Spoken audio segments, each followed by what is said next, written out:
महेश्वराय मङ्गलम्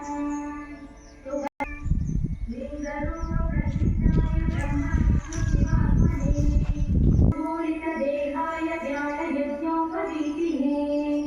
कैलासनिवासाय महेश्वराय मङ्गलम्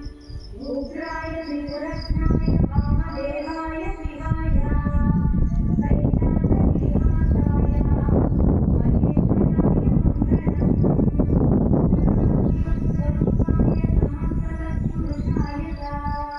कैलासनिवासाय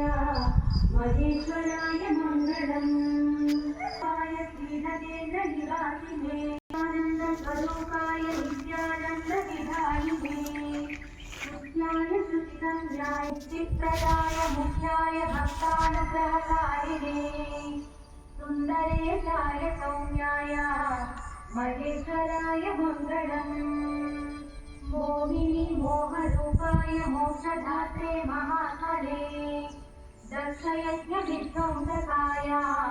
महेश्वराय मङ्गलम् शरणागत दीनाथ परित्राणपराय अनाथनाथनाथाय महेश्वराय मङ्गलम् पञ्चलिङ्गस्वरूपेषु वायुलिङ्गस्वरूपिणे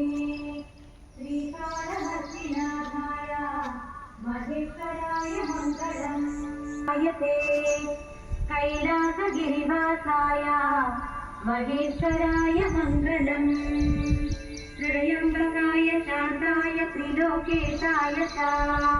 श्रीकालहस्तीश्वराय